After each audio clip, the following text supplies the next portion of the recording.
Hello, and welcome to Shamrock Talk, the internet's #1 Mother-Son Celtics podcast.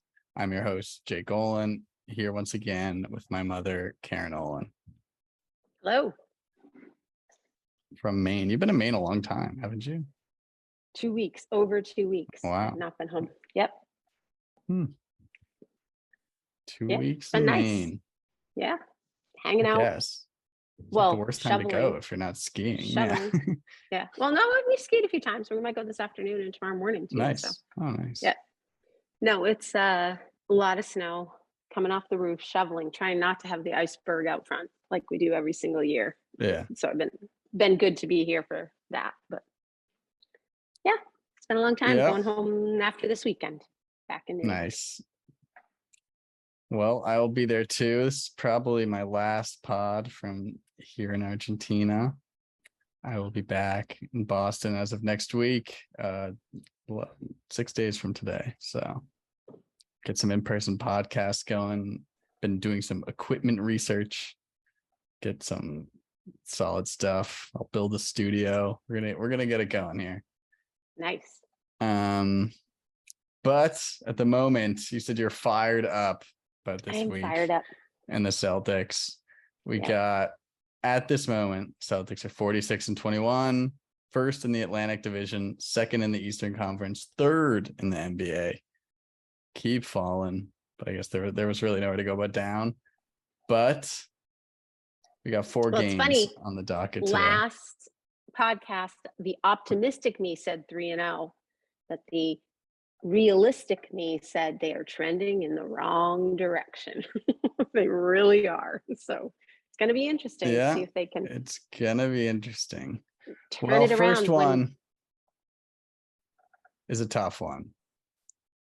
Celtics fall to the Nets 115-105. They blew the NBA's largest blown lead this season, 28 points early in the second quarter.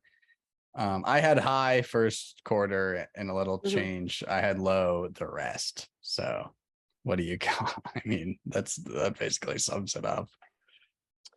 I thought Jaylen Brown was very good in this game. I thought he was very efficient. Probably one of the only efficient players that played for a longer period of time. So he was my high. I thought he just went to business and doesn't waste a lot of time with the ball. So he was my high. My low is defense. Like fell asleep at the wheel. Shooting. Oh, like ridiculous. I will say the Nets only lost by 5 to the Bucks recently. I don't think they're as terrible as people think. I think they're not terrible. So excited to get rid of those two egos and to play as a quick younger team. I think similar to last year when when Kyrie was out or Durant was out, they're not a terrible team. They've got some great pieces in Bridges and in Claxton, and I think they play well together. And then they blew out the Hawks by 20. So they're not a terrible team. No. So Miles Bridges can play. They have good players. Agreed. And they're young and they're quick and they're fast. So I don't think they're as terrible as people said, like, how can we lose to the Nets? I mean, they're ranked not just because of, but they're still winning games, So I don't think they're a terrible team. And I think you will see them in the playoffs someplace. I don't think they're going to fall below playoff, level. Bill Simmons has this thing he calls Ewing theory. I guess it's based on like some Knicks team where they lost Patrick Ewing in like the 90s and rallied. But it's basically when a team loses their stars and it like reinvigorates and motivates the rest of the team and kind of has an attitude of like, we're still good and then overachieves. Yeah, I agree. Yeah, I think they're going to be okay. It'll be interesting without injuries, but sure. But they also, but they also had kind of, at this point, it's like, are they going to make the playoffs? Because they came from they had such like a head start. So it'll be interesting to see if they fall or if they can kind of hold on. And I don't know what their schedule is, so that could determine it. But I don't think they're a terrible team. So I just wanted to say that even though we lost to them, I don't think they're a terrible team. No. I mean, there's more the way we lost. I mean, to me, it's just again like. The concerning thing is just sometimes, as you said, defense. So it's more just like lack of effort. Like you go up 28, and you just fall asleep.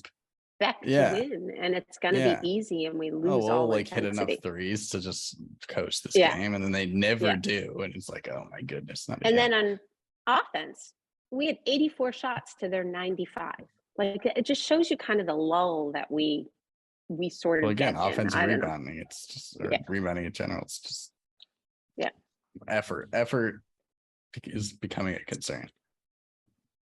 And then foul shots that I had as another note. I think they had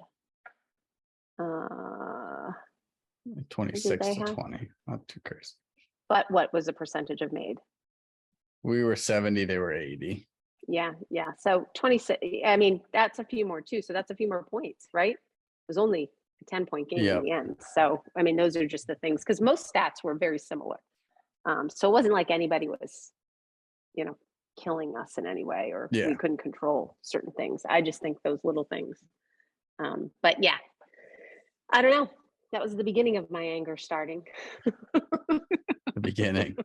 And it's so funny listening to the announcers, and they start to get relaxed. Like, this is a team we're going to blow out. Have you not been watching us the last few weeks and are trending or whatever? Like, the game is over. It's the second quarter. Like, what are you talking about? But that's how the team is too. It's like, they're like, yep, we got it. And agreed. Just you said that early in the season. I wish this wasn't happening in the beginning of the season. Our percentages are. Yeah, because I do think you let down your intensity and your, when that happens. Which, I mean, which is good if you're not going to play a million minutes and you're confident and rest, but that's just not what's happening. I mean, it's just bad way to do it. All right, so next one. New York double, Nets on to the Knicks. Celtics lose the Knicks 131, 129. I mean, there's 3 in a row to the Knicks now. We've lost 3 in a row. This one in double overtime. This one without Jalen Brunson. They made us look old.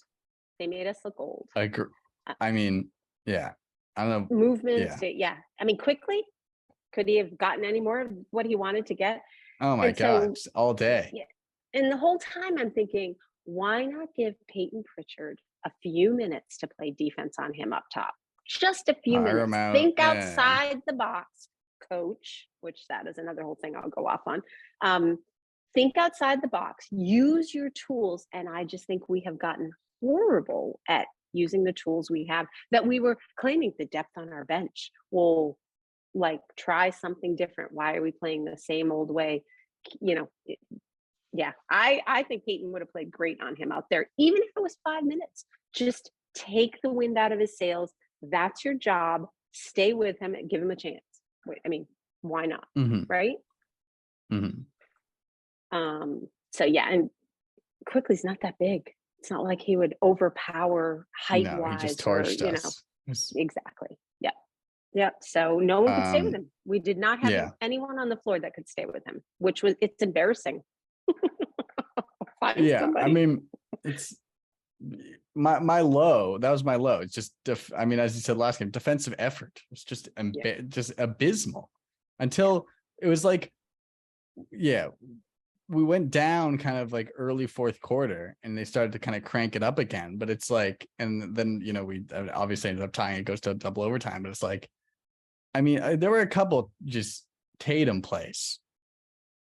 They set a pick and they just don't communicate, and they don't switch correctly, and they just quickly just goes right to the basket. And it's that's just effort and mental effort. Is call the screen, day one basketball, talk on defense, call the just mind-blowing defensive errors that it's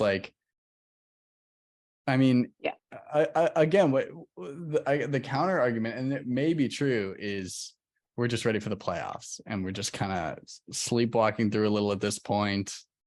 I don't know, and I'll talk about that at the end. But I think that the biggest problem is we aren't using the tools that we have correctly. It seems like we have no rhyme or reason other than keeping our big star ego players in the game sometimes too long. Why aren't we replacing them with all these tools, with all these weapons we have talked about how the depth of the bench, not using them correctly. And it just drives me crazy. You can't tell me that it is the best decision to keep the same 5 in for 2 overtimes.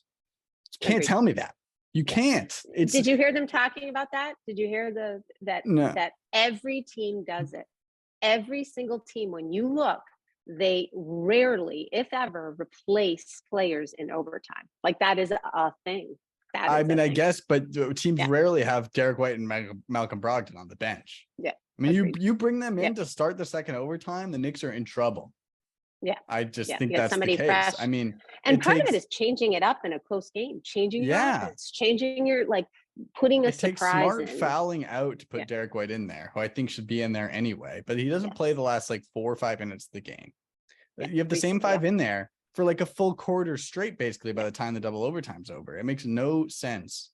Just like, especially when you have like one of the deeper teams. Like, no one was shooting well. That's the strength of our team. Smart's no one was playing well at all. Low. Yeah, Smart's percentage was offensively. Low. I think Al was the only one that shot incredibly well. Yes, he was my high. He was really good. Yeah, he missed the game winner, of course, but I mean, that happens. But also 45 minutes he's playing, so yeah, exactly. That makes me a little nervous. It makes me very nervous. But he's been excellent. I 100% agree. He is a little slow on defense, similar to the rest of the team feeling, unfortunately. I think that is kind of league. I mean, agreed. Yeah. What are you gonna do? Yep. 100% I agree. But yeah, I just think, and if you look at the minutes and the people that played, and granted, we were short-handed that game. I just think that you're right. They're keeping them in too long and not substituting when they need to substitute. Or he's not substituting when he needs to substitute. I think there's just a lot of ego stuff going on right now. I really do. And I think it is. Brogdon didn't play this game, so correct me on Brogdon coming in. But still. Yes. Move some people around. Goodness. Yes. This was a game where I thought he played, they played too long. Agreed.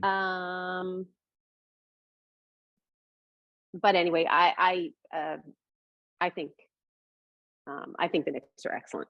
I really do. Will they win the whole thing? Probably not. They look good. But I think they defensively. It's not a team I want to see in a playoff series. No.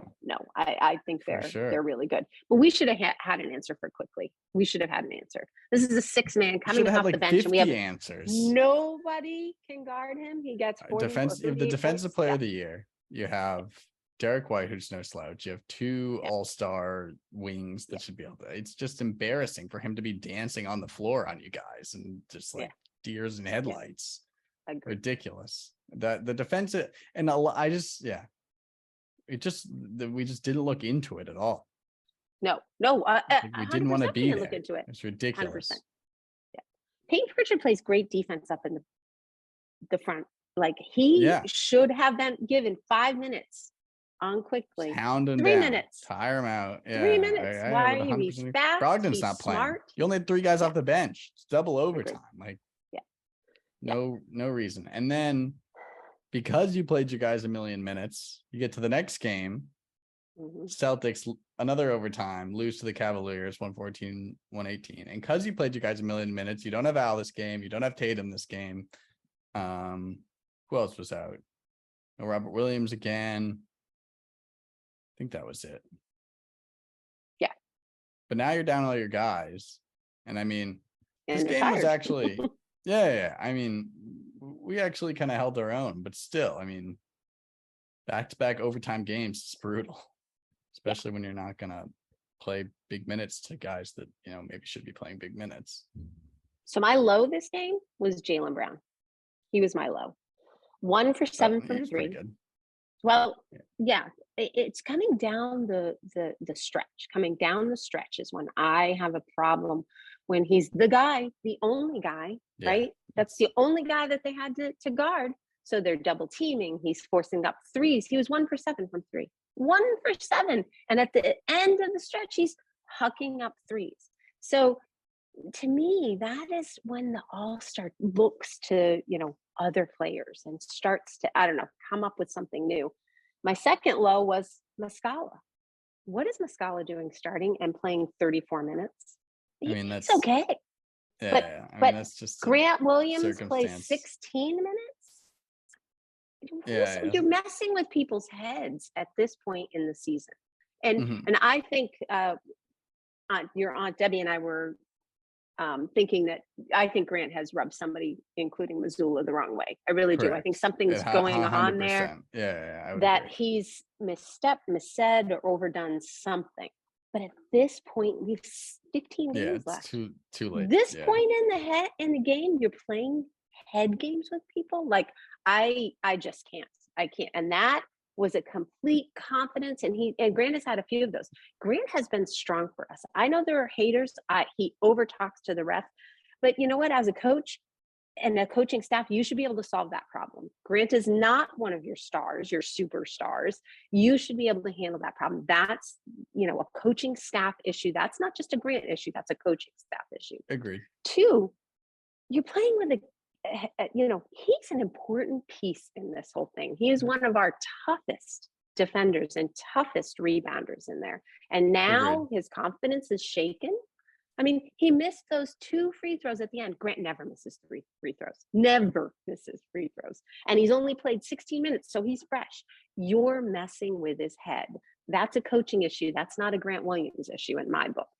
He's a young kid. He's not that old. And he's got this whole salary trying to prove himself thing going on. Agent next year. An experienced coaching staff should know how to handle him, especially going into the playoffs. You can't suddenly make a change like that and say he's not going to play that many minutes. What? Yeah, I would agree. How do you feel about Mazzulla? Yeah, it's tough to say. I mean, it's like, I just don't understand some of these rotations because sometimes he doesn't, like any of these guys, like sometimes you don't see them and then sometimes they play. Mazzulla played 35 minutes. It's like, agree. Like I think a lot of these guys are kind of, it's going to be interesting come playoff time, which I'm ready for. And I'm not, go ahead. A lot of these guys are very kind of matchup driven where, like I've said, if they have like a skilled big guy, you can't really play Robert Williams because he can't guard him. He sinks him into the paint. You kind of want 5 shooters, and Mazzulla can be that kind of fish shooter when Horford's not in there. Guy that you can put on the perimeter that can hit a shot that kind of forces a big out of the paint. So situationally in the playoffs, you play Philadelphia and you want Embiid kind of stretched out and you figure out, because that was what working last time we played them. When Al starts hitting those threes and you force Embiid to suck to the perimeter, that's how we beat. And then you can run and then the paint's open and that's how Embiid gets tired because he has to guard out on the perimeter. That's kind of, so I understand that Mazzulla is kind of another matchup guy, a big that can shoot that you want in there. But I mean, for me, we just keep mismanaging these matchups. We don't play them at the right times. And so if you having these guys, if you're just going to apply them in the wrong situations, it doesn't make sense. And I feel like that's over and over again what we've done. But look at the stats for Mazzulla and for Grant Williams with 16 minutes and 34 minutes. Grant Williams had 12 points, 4 threes. He shot as many times in 16 minutes as Mazzulla did, who had 5 points. He had 2 less rebounds than Mazzulla did, who played. You can't tell me I'd rather have Mazzulla than Grant Williams. 34 minutes. I'm just questioning. I think he can be a piece, but I think it's similar to Derek White last year. How do you fit people in? How do you slowly and starting him for 35 minutes is not how you slowly fit him in like that. It makes me angry. It makes me angry that in the last stretch of a supposed potential NBA championship team, you are playing head games with people. Yeah. You are messing people's confidence up that you should not be. And that's your job to figure that out. I don't care if it's a loudmouth Grant Williams. It is your job to figure out how to control him and how to make him play to the best of his ability. And that obviously, I mean, even after those stats, he missed the 2 free throws. he has a great free throw percentage, And Mhm. then you do the same thing to him the next game. Didn't play. Yeah. So words may have been said, but to even let it get to that point for him, if there are some issues, something's been done wrong on the coaching staff. He should have been shut down early. You got to be able to manage that. I mean, Mhm. I don't know. I It's agree. just, to me, a problem that should never have occurred. And he is an integral piece in my mind. He has been important for us last year, this year. You can't lose I mean, him. that Bucks He game doesn't- 7, yeah. Yeah, I don't know. I'm just, he's not a starter. I'm not saying that, but he is a piece that you need to, when something goes wrong, you need him to be there and be confident. So that's a frustration for me. And this game was a frustration for me. Same thing. We weren't shooting well. And Hauser has 6 minutes. One for one from one, three. I was like, I don't understand. Why is don't get it. Mazzulla still in there and Hauser's not put in for a few minutes just to light up the offense? Explain that to me. Part of me just thinks there's a chance that it's just like, I don't know, like Mazzulla's just overwhelmed and there's just too many guys and we're just too deep and he doesn't know, like, I don't know, like it's just kind of like you have so many guys and we have we're so deep this year that it might just be, first year head coach, high expectation. It might just be like he doesn't know what to do. I don't know. But you have Brad Stevens talking in your ear. You do, right? He's talking to him all the time. He is basically his assistant coach or co-coach, really, right? Mazzulla's not out there on an island. I would think so. It's hard to, maybe I'm wrong. It would be interesting. I would agree, but I don't know. Brad's also doesn't seem like a guy who's kind of like really at least forcefully butting in. Maybe, I don't know. But I will tell you another problem that I have with the whole Mazzulla thing is they gave him head coach. But have you ever heard over and over again how it's not been disclosed what the contract was? Yeah. Which, right? It's been extended. Yeah. So Brad Stevens' quote in an article that I read was, they promoted him to head coach to remove any potential cloud of uncertainty from hanging over him for the rest of the season and playoffs. That's it. So how he does, I think this year depends on whether he gets the job next year. I don't think that's in the contract. I in no way, shape, or form have I seen anything in writing that says Mazzulla is the head coach for next year. Nowhere. No, I looked. Yeah, I would. But then why just do it why take the associate or tag off in the first place? I think there was a lot of heat given to them from the public saying you have an NBA championship team that's going to the championship with an interim coach. I think there was a lot of heat. Why not give it to him? Why? I think there was a public opinion pressure there of why. And I mean, the announcers said it all the time as well. Did you? I don't know. Like when they announced that was never in my mind that he was still the associate head coach. Like, oh yeah, no, I don't know. No, I'm the same way. I don't read much into it. Yeah, but I think everybody assumes now he's got the backing of everybody. Well, no, I think if things don't go well this year, you will not see him at the beginning of next year. He might be back to the assistant. I think there's a lot of pressure. That's interesting. It's funny, yeah. It's just funny how this young guy. Everything's kind of turning. I don't know. Yeah. Like I think all of it, it was almost as soon as they took the associate tag off, a lot of the spotlight and blame started to it hasn't gone like totally Mazzulla yet, but a lot of people are kind of looking over their shoulder like, is this guy really? It's interesting. You just never heard this until I would say the last maybe month. Well, they haven't been playing well. Their record. They had some stretches. They had some stretches earlier that they weren't playing as well, and I don't know. Mazzulla was just never the guy that got the finger pointed to him until I would say, like a month ago or so. Really, like right when they took the tag off. It's interesting. I think also when you have overtime or close losses, the coach is now starting to come into play because it's not just the players; it is who you have in. Yes. When you have multiple close games like that, you start to question what's going wrong there, and it's not just the pieces; it's how you play the pieces. I agree. Like this hasn't been a problem for these Celtics for years now. Like closing games is not a Mazzulla problem. Yeah, we have not been even games. We went to the with the obviously the Nets Tatum buzzer beater was like an amazing last second. Like we pulled this game through. Other than that, though, I mean. Yeah. Think about game 7 against the Heat. I mean, a lot of these were like exhales. Oh, thank God we won that game and didn't absolutely collapse. Like agreed. Closing games has never been our forte. What do you think I think it's our offense. I think it's relying on, and I think other teams' defense, I think that's the Warriors had our number. You shut down Tatum, you figure out how to get in his head. He doesn't do well.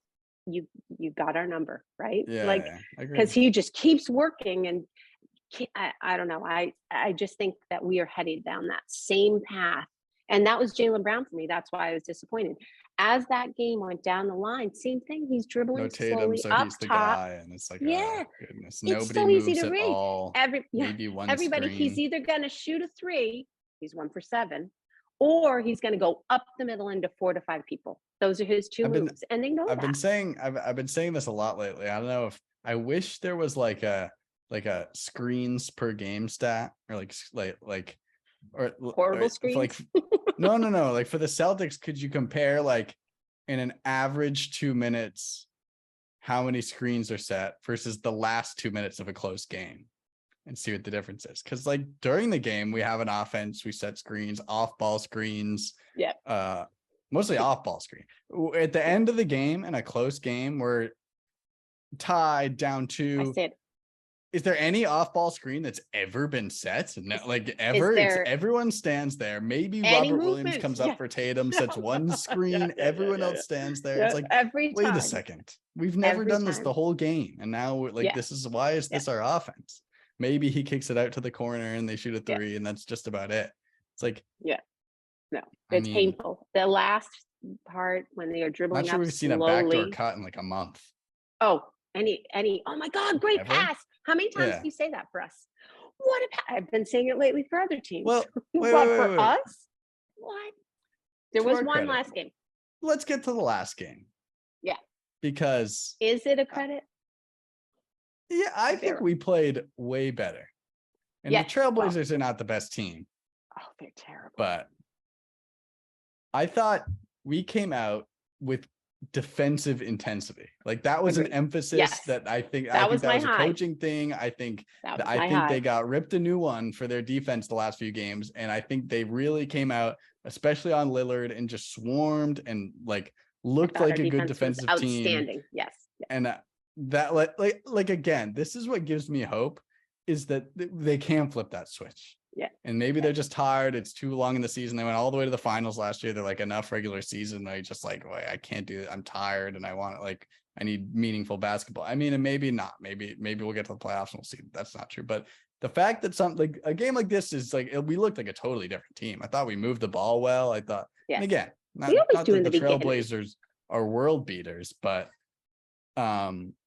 we just looked good, and we looked like the early season team, and like it's just like agreed. Just hope that's the team that comes out in a couple months, or less this point. I agree. That was my high. I thought our defense from minute 1, we're coming off 3 losses. From minute 1. Shouldn't we be on fire at this point? Thinking we can't lose this game, folks. But yes, I agree. That was my high. I thought defense right away was intense, and I thought they did a very good job. A very good job defensively. Yeah. I don't have a low for this, because I don't think you can in this kind of game. We whacked them, and then it was like they don't play defense well. Like they don't have any defensive play. Like I was shocked at how terrible they are. Other than Lillard, who do they have? The occasional person, but it's nuts to me how bad. I thought we played very good defense, like you said, from minute 1 on him. But Jason Tatum shot lights out. His threes were awesome, but no one was on him. There was no defense. These are always the games where his stats go up because there's no real defense. Yeah, he was a team high plus 21. Yeah. I mean, he was great. His stats were incredible. Jalen didn't play as well. He didn't play as many minutes. He was not. I don't know what was up with him. Good. But, I mean, and Malcolm don't Brogdon, need so many minutes. What happened to him? Did you see all the layups he missed? Yeah. He does that though. He does. He has these games where he just is like, what's going on? I felt so bad for him. So his streaky. Moves were great. He's so streaky. Yeah. But that's what you expect from him. He's gonna have games where he just doesn't show up, and he's gonna have games where he could win you a playoff game. So this second half was boring. This was a terrible. I didn't watch the fourth quarter, to be honest. I was like, this game's over. I was doing something as it was on. It was boring. Like they just are not a good team. Good. So I'm glad we came out strong. We didn't crank up the minutes. I mean, Derek White's getting sneaky up there in minutes. He's an Iron Man. Dude does not miss any time. 30 team high 36 minutes. I mean, he's always out there. Yeah. But I didn't watch the fourth. Crushed them. Looks great. So I think it's hard to judge them based on this game, with the exception of, like you said, my high was they came out on fire. I think they knew they could not let this game but that's what I'm saying. Like the fact that they can do that is like, it was like a different what was going on. And to play devil's advocate to all of this, I think there's a lot of kind of sky is falling with the Celtics, at least on social media and whatnot lately. 3 losses in a row. You blow a 28-point lead, double overtime, back-to-back overtime. And I don't think we looked great in any of these games, but those 3 results are like it's not like we got absolutely blown out in any of these games. So that's agreed. If you're going glass half full, I think, okay, like if this is the bad stretch, it could be worse. I think what the other thing is just the Bucks being so good lately is like, oh God, like just doesn't look like we're on their level right now. That is my problem. I jump to not game to game, not even our seed, not, we're going to make the playoffs. That's not a problem. Yeah. The biggest problem for me is I jump to the NBA finals and I'm like, there's some good teams. And if we at times look like the same team that lost to the Warriors last year, the same team that has not, with the exception of Tatum going into driving much more, which he has definitely improved in that. His moves are good. But they are going to double team him. They are going to put their best defenders on him. Even in the Cleveland, even in the Trailblazers game, he had passes that were to nobody. He passed out and they were in the stands. Those are the things that I look at. I know he shot 60-something%. Those are the things that he has got to be better, because they are going to be all over him. The best defender, double team. He's got to be able to pass out. He's got to be able to make good choices. And I jump to that NBA final or that second round team that we're going to have to face that's going to have his number. And so you now have to lift it up to a different level. He's got to be playing those extra, I don't know, just every time that bad throw, even in a blowout like this, I'm like, that can't happen. He has to be able to pass out well. He has to be, because if he can't, we lose. Unless we're shooting threes lights out as a team, which can happen, but not for 7 games. Look at us. We're not doing that for 7 games. That's not going to be how we win a series of 7 against, Agreed. Maybe I'm wrong, but that's why I'm hard on them. You're right. Is it the end of the world? Are they a great team? No, but can they, I think this talent, this depth, this experience, they could be NBA champions. And I'm hard on them because I picture that last 7-game series and you got to step up in areas that you haven't been stepping up in, or you're not going to win. It's just so I think that's where the criticism and the angry comes in.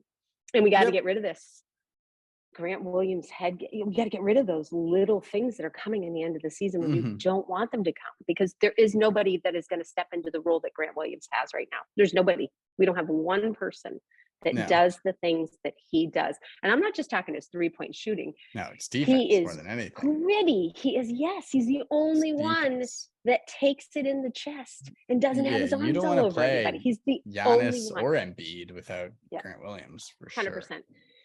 He may not play 30-something minutes, but you want a confident player coming off the bench that plays his role. And you got to figure that out. A sneaky thing that's been happening recently that I've been liking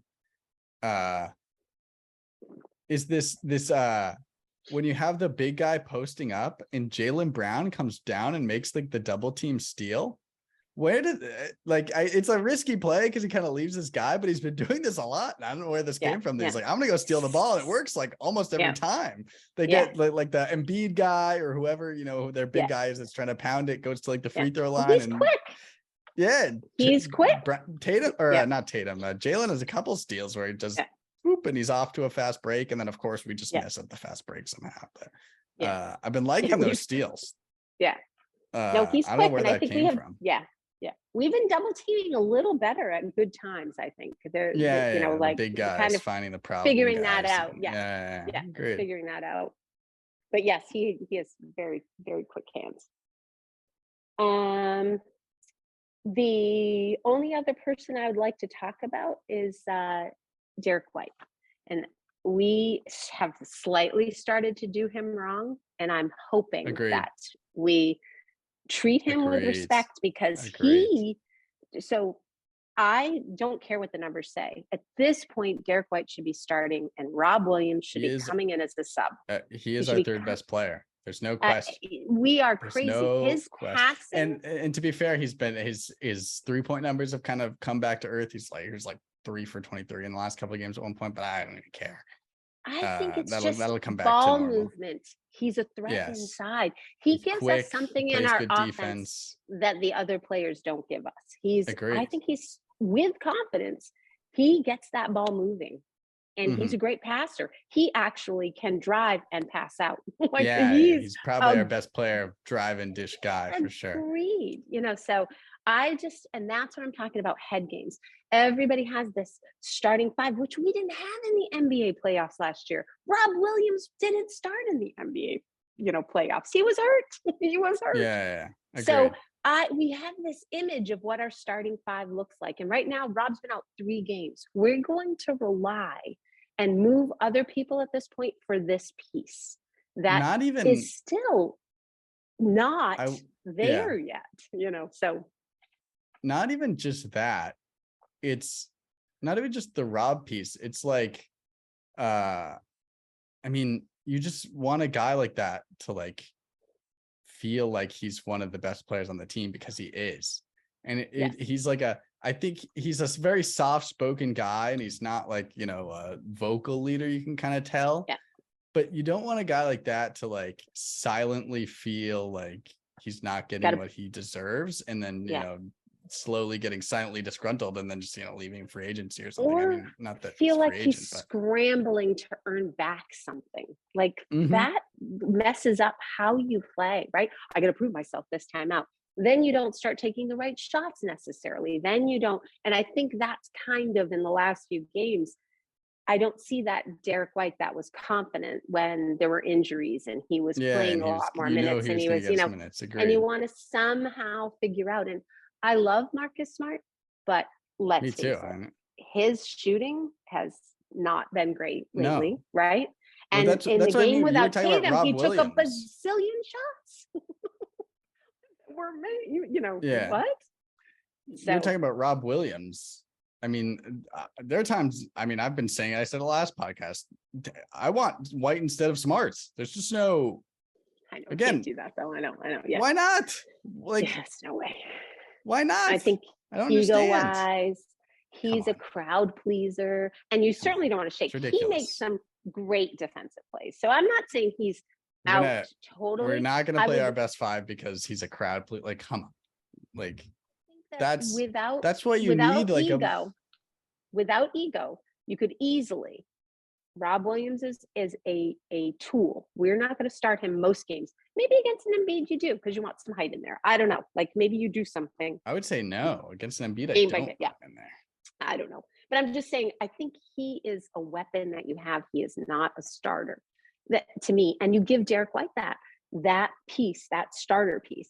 Then you are able to substitute for Derek White. You got Robin, and then you replace Derek White for Smart when he sits down. You know what I mean? Like, so you're still getting him, but you're taking minutes away from those two. Agreed. And minutes need to be taken away from those two.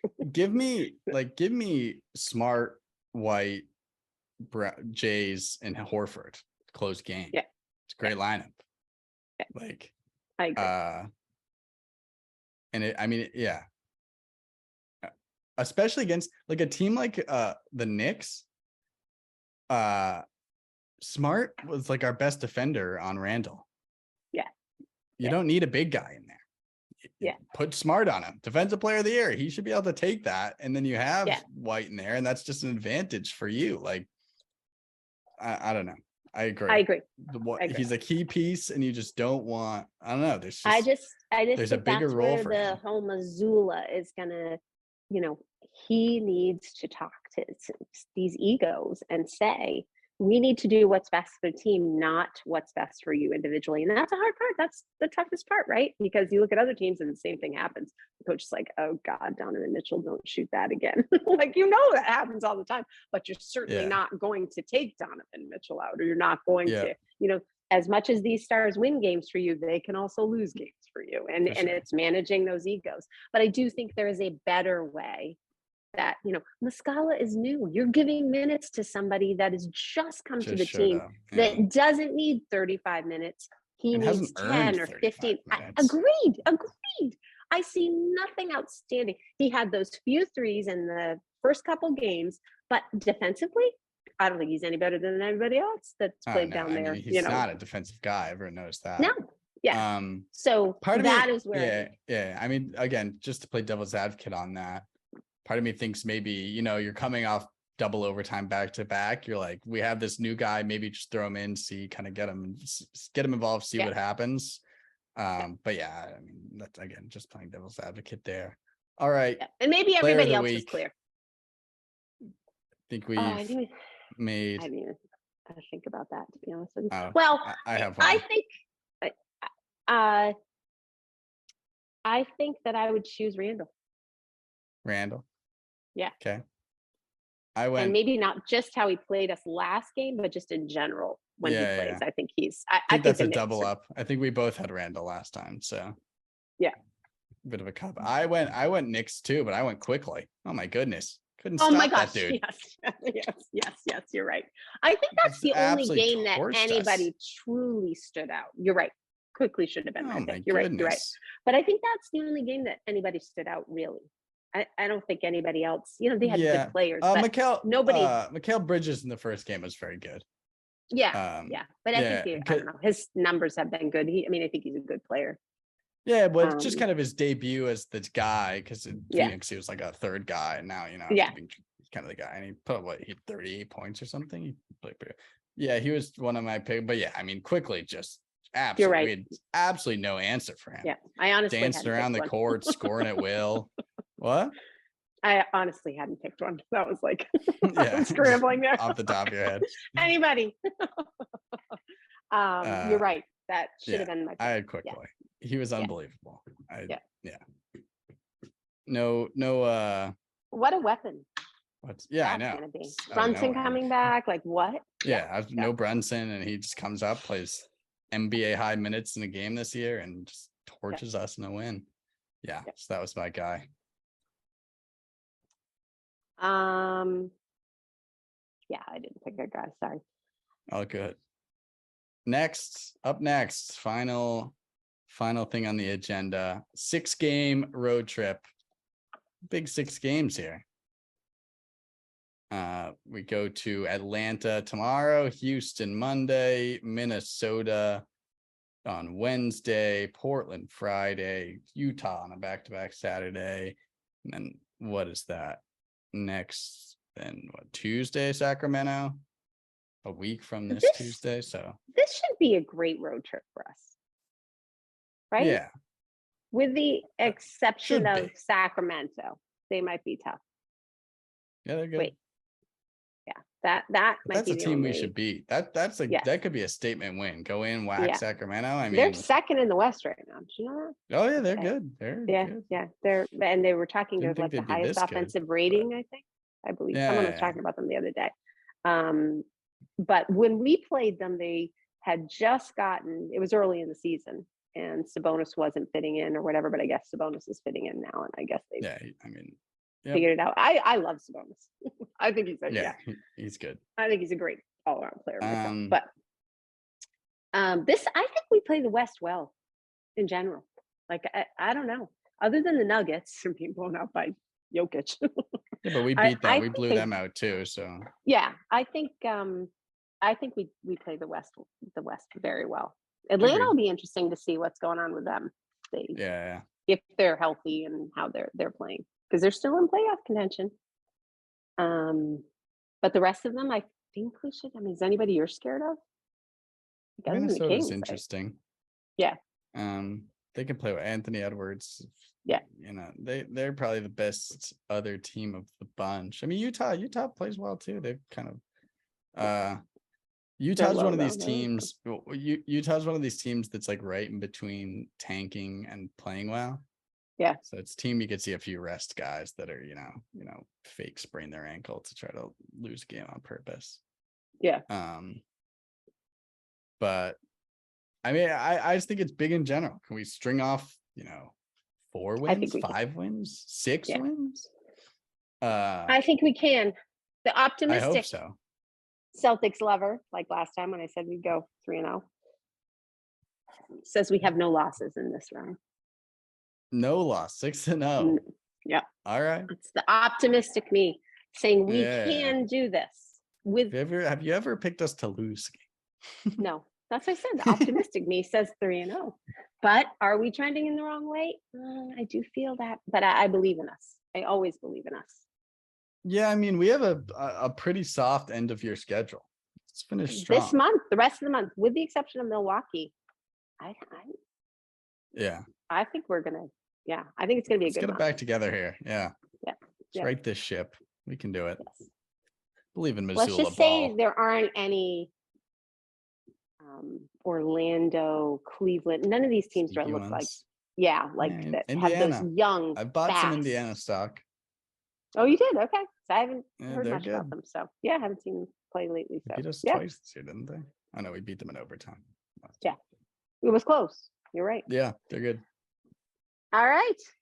I've got my anger is lessened now that I've got to vocalize. Get your stuff together, Celtics. Joe Mazzulla, no more head games with people. Figure this out. Figure it out. Now's the time. Well, this has been Shamrock Talk. Another episode. Maybe our last remote episode.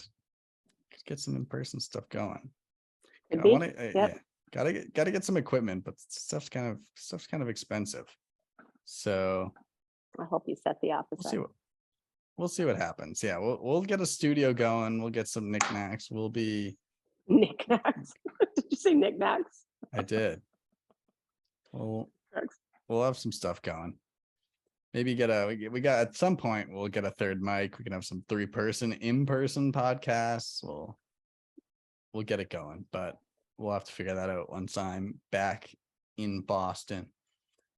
But in the meantime, find us everywhere worldwide at Shamrock Talk Pod on Twitter, at Shamrock Talk on Instagram, Facebook, YouTube, Spotify, Apple Podcast, Google Podcast, the website. I don't know. I worked on it. Was going well for a while, and now moving and all this stuff is the in-person podcast has taken priority over the website in terms of my Shamrock Talk time these days. So someday we'll have a website. I have the domain, but TBD. In the meantime, go Celtics.